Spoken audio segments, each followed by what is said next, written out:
it's not there when it hasn't got water in it, is it? It's still there. Yeah. It's very much always there.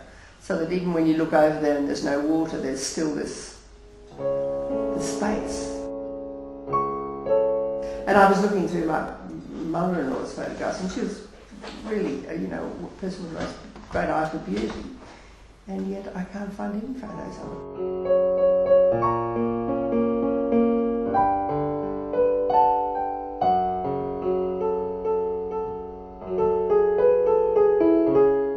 Personally, it's been so much a part of my life that I don't take a record of it.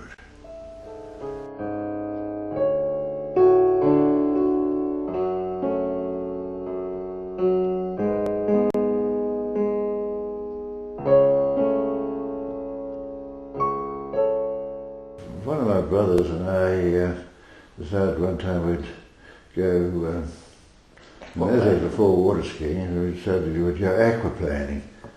And pulling a board, Bit of board with a bit of a point. just a board which was attached to a rope, and you'd have a sort of a hand rope that you'd hang on to, and go off behind that. Well, it didn't work, and we swamped the boat on the far side of the lake. And Your father thought you were drowning, didn't he?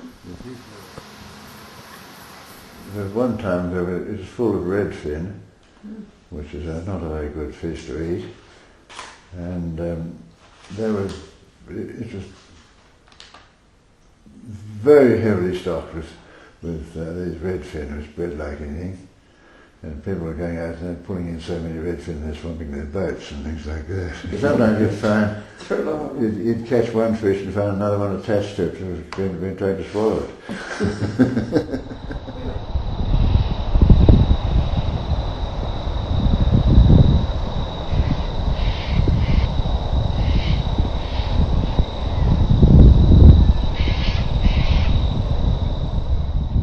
Five Duntone cadets died there. They went out boating. They came down with strict instructions early August, first week of August, and it was terribly cold at the time. They had strict instructions not to go into the water, but boys being boys, they took a couple of small sailing boats and went out sailing in it. Possibly the wind might have changed a bit and they got knocked over. And then somebody else went and took another boat out to rescue them. The same thing happened. And then somebody else, another fellow took a collapsible boat out rowing, and two of them went out in it, and one of them got back again. I don't know how, but the water was so cold they died of cold.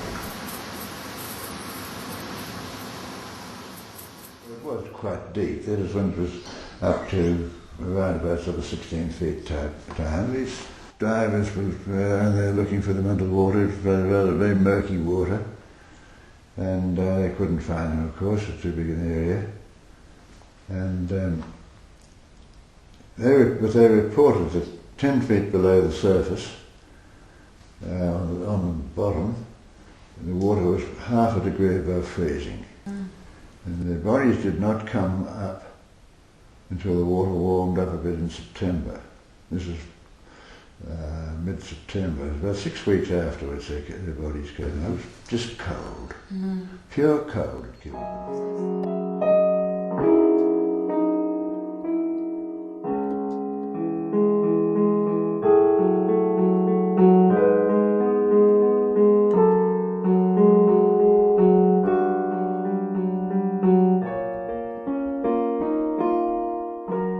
There's nobody looking out across it. You know, in Sydney Harbour, if a boat turns over, somebody sees you turn over. Yeah. That is the danger. You're on your own.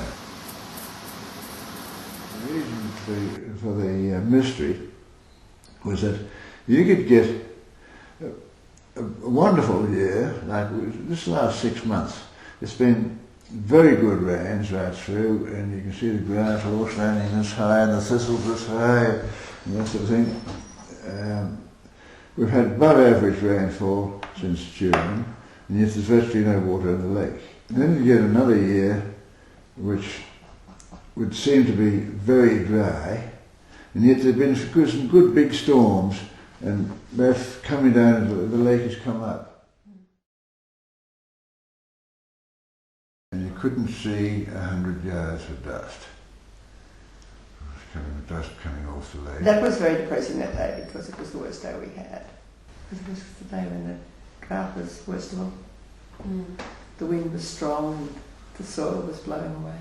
It was terrible. Piling up on the fences. Piling up on the dead bodies. I did take some photos of it. You sort of wonder why you take photos at bad times, but then it's a bit unrealistic to only take them at good times. I did some painting then too. I paint a bit. The lake did become quite fascinating to me for a while. I was quite obsessed with it for a while. And I probably haven't given up that obsession. It'll come and go. But during the drought it was, there was something special about it then. What was it? It was that sort of on and onness, really, It was like there was no edge to anything, really. The lake was such a huge expanse of nothing. No grass, no trees, nothing. Our sheep were there on the edge of it, and well, not on the edge of it because there was no edge, and they were desperate. There was no water, there was no feed, and we were feeding them every day, and the lake was quite significant, I suppose. The lake space. Because you can't, as I say, you can't ignore the space.